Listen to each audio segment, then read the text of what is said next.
Merci beaucoup, bienvenue dans cette émission Saga Africa. Pasteur Joël Francis Tatou, c'est un plaisir de vous voir. Comment vous allez?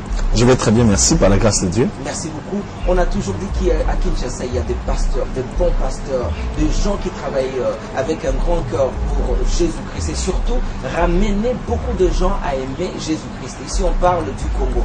Parle-nous quand même de votre expérience. Comment vous êtes venu en Jésus-Christ? Merci beaucoup. C'est plutôt à moi de vous remercier d'avoir voulu bien me recevoir sur le plateau de Saga Africa qui fait parler dans le monde entier. C'était un privilège pour moi. Ma merveilleuse histoire avec Jésus-Christ a commencé en 96, lorsque, après la mort de mon père, en dehors de ce pays, en dehors de la RDC, nous nous sommes retrouvés en deuil, avec un vide énorme dans le cœur et se donnant à beaucoup de choses en tant que jeune, à la cigarette, à la bière, tous les week-ends dans les boîtes de nuit, avec toutes les vies qu'on connaissait. Dans l'occultisme d'ailleurs, très jeune que j'étais initié dans beaucoup de choses. C'est pendant cette vie-là, qu'alors que notre mère était revenue nous prendre pour nous ramener au pays, que lors d'une prière qu'elle organisait chaque soir à la maison, pendant que nous étions en train de prier, j'ai eu une vision. Et c'est dans cette vision que le Seigneur a eu à me donner quelques éléments substantiels qui révélaient ce que j'allais être demain. J'ai vu un bouclier, j'ai vu un grand épée et Dieu était en train de me dire des choses dans cette vision que je ne peux peut-être pas dire ici. Alors c'est lorsque j'ai eu cette vision, je ne savais pas ce que ça voulait dire. Quand on est rentré au pays, on a prêché la parole de Dieu un jour et me souvenant de cette vision, je me suis rendu compte que Dieu me cherchait. Et j'ai ouvert mon cœur, pécheur que j'étais, impudique que j'étais, fumeur que j'étais, occultiste que j'étais, dans une vie de désordre et de dépravation, que je me suis rendu compte que l'amour de Dieu était plus fort que mes péchés, l'amour de Dieu était plus fort que mes erreurs passées. Je lui ai donné ma vie et c'est une décision que j'ai jamais regrettée. Après avoir séduit pas mal de filles, voire même s'est fait draguer par les hommes, comment vous avez résisté à tout ça et resté toujours en Jésus-Christ? Aujourd'hui, vous êtes amoureux de Jésus-Christ, donc Jésus-Christ vous a séduit. Comment ça s'est passé? C'est une histoire d'amour d'abord avec Jésus-Christ. Plusieurs personnes pensent que comme nous exerçons le ministère prophétique, nous avons donné notre vie à Jésus pour être prophète, pour être pasteur, pour être les brebis du Seigneur. Mais les gens ne savent pas que nous ne sommes pas convertis pour le service. Nous sommes convertis parce que, moi je me suis converti parce que j'avais besoin de lui dans ma vie. Vous savez, le cœur de l'homme a un vide qui a la forme de Dieu. Donc il n'y a que Dieu pour combler ce cœur. Vous pouvez mettre de l'argent, le sexe et tout ce que vous voulez. Vous sentirez toujours un vide en vous. Mais lorsque vous recevez Jésus, Dieu habite en vous, automatiquement vous êtes comblé. C'était à quelle époque vous êtes repenti? Parce que vous voyez, si on regarde les années 90, c'était terrible. C'était en 96 précisément. Mon père a travaillé dans le gouvernement de ce pays.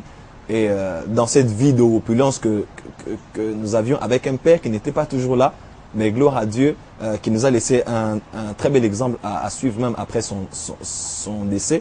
C'est aujourd'hui que je comprends que Dieu a voulu plutôt que je sois diplomate pour annoncer la bonne nouvelle du royaume des cieux. Donc c'est en 96 que j'ai donné ma vie au Seigneur et en 98 que j'ai eu l'appel au ministère. Beaucoup de gens disent que voilà, comme il était occultiste, aujourd'hui il est en train d'opérer de miracles. Je pense que vous travaillez toujours dans le noir, ce n'est pas vrai. Comment prouver aux gens qui regardent ailleurs et surtout de l'autre côté du monde qu'aujourd'hui vous êtes un vrai converti et ce que vous êtes en train de faire c'est pour Jésus, c'est pour vraiment le Seigneur? Merci beaucoup. C'est vrai que dans notre ministère, Dieu fait accompagner le ministère par des signes, des prodiges et des miracles. Et comme nous exerçons un ministère prophétique, plusieurs nous confondent avec des voyants.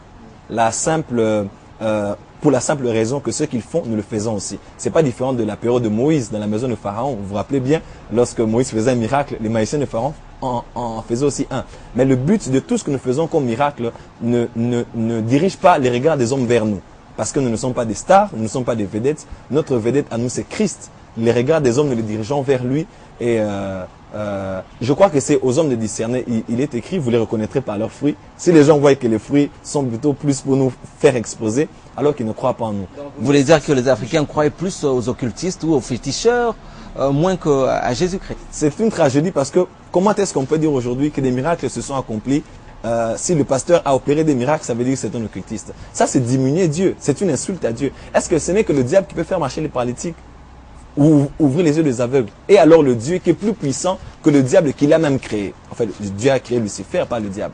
Donc, nous croyons que Dieu est capable de faire au-delà de tout ce que même les magiciens font. Parce que maintenant, nous sommes dans la saison, mon frère, où les miracles qui vont se faire par l'Église même les cerveaux les plus forts d'Hollywood n'ont jamais imaginé. Mais on s'est dit, à un certain moment, le pasteur, vous êtes devenu de star. Aujourd'hui, vous faites des trucs. Aujourd'hui, on vous voit, vous devenez plus de mondain. Et avec des actes, la façon de s'habiller, la façon de marcher, voire même séduire les femmes, en les regardant, en le touchant, tout ça. Est-ce que vous pensez que c'est vrai? Bon, de manière basique, déjà, un homme de Dieu, même un chrétien, c'est une star.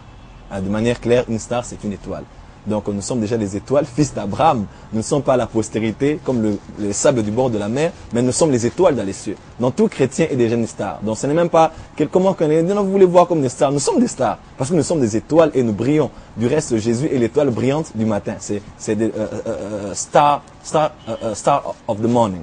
Donc chaque pasteur a un rôle modèle. Est-ce que vous avez un rôle modèle? Parce que moi, j'ai vu pas mal de pasteurs, quand ils citent de noms, ils disent toujours au pasteur Evan, ils disent, ouais, Creflo I love him, you know, it's like my role model. Ici au Congo, est-ce que vous avez un rôle modèle? C'est mon pasteur déjà, mon pasteur, mon mentor, le pasteur Roland Dallot, qui est un grand modèle pour moi. Je suis sous son autorité spirituelle du centre missionnaire Philadelphie, parce qu'à part le fait de diriger mon ministère, je suis aussi dans l'église. Donc c'est le pasteur Roland Dallot qui est mon modèle, mais j'ai plusieurs autres mentors, pasteur Espérance Makadi et puis tant d'autres pasteurs qui nous inspirent beaucoup dans le travail que nous faisons avec Dieu. En Europe, il y a des pasteurs qui poussent quand même de combattants à faire des bêtises, à attaquer des gens, et surtout les gens qui sont au pouvoir. Comment vous voyez tout ça? Bon, j'ai l'habitude de respecter les opinions des gens, même si je ne les partage pas toujours, mais de manière globale, mon ministère à moi, Dieu a donné une particularité, c'est de se focaliser sur l'Église. Donc certes, je suis congolais, mon cœur est dans le Congo. Du reste, même pendant cette période pré-électorale, j'ai été parmi les hommes de Dieu qui ont incité les chrétiens à aller voter massivement.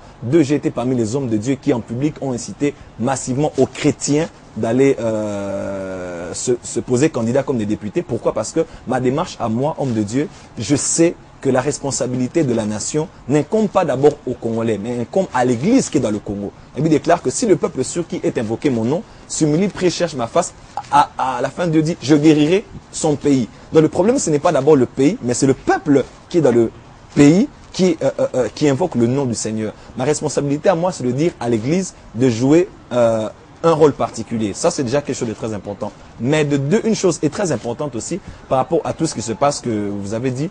Ma responsabilité à moi, en tant que prophète, comme dans Ézéchiel chapitre 37, Ézéchiel a prophétisé et les eaux se sont rassemblées. Lorsque Dieu te dit de prophétiser, il ne te dit pas d'aller prendre des eaux pour commencer à les rassembler ou bien de souffler sur les eaux. Ta responsabilité, c'est de parler. Ma responsabilité à moi n'a pas été d'inciter qui que ce soit à quoi que ce soit. Ma responsabilité à moi a été de dire à l'Église de jouer son rôle, mais aussi d'annoncer ce que Dieu avait dit. Et je n'irai pas me battre pour aider Dieu. Ma part à moi, c'est de dire ce que Dieu a dit. Je respecte les opinions des gens, mais je crois que par-dessus tout, c'est l'amour pour Dieu et pour le pays. Est-ce que vous êtes déjà arrivé de prophétiser les trucs qui vont se passer? Et surtout, les gens, ils étaient en train de regarder tout ce qui s'est passé ici durant la période électorale. Ils se disaient, bon là, où sont les prophètes qui vont vraiment prophétiser after the elections? We didn't see some of them. Qu'est-ce qui s'est passé? Bon, peut-être que vous n'avez pas été au courant, vous êtes peut-être à la diaspora, mais ici, il y a des hommes de Dieu qui ont annoncé ce qui allait arriver. Notamment, moi, j'ai annoncé ce qui allait arriver. Plusieurs personnes ont voulu nous donner une certaine connotation politique, mais nous ne sommes pas de la politique. Nous avons dit à Dieu tout ce qui se passe, nous avons dit aux gens dans ce pays. Certains ne nous ont pas cru. Moi, je les ai dit, Dieu est Dieu. Dieu a sa manière de fonctionner lorsqu'il veut restaurer une nation. Notre part, c'est aussi de parler, c'est aussi de montrer nos droits, mais la responsabilité revient surtout à Dieu qui a un plan et un programme pour ce pays que Dieu aime. Because I've seen some people, all the pastors in London, they said, all right, in Congo there will be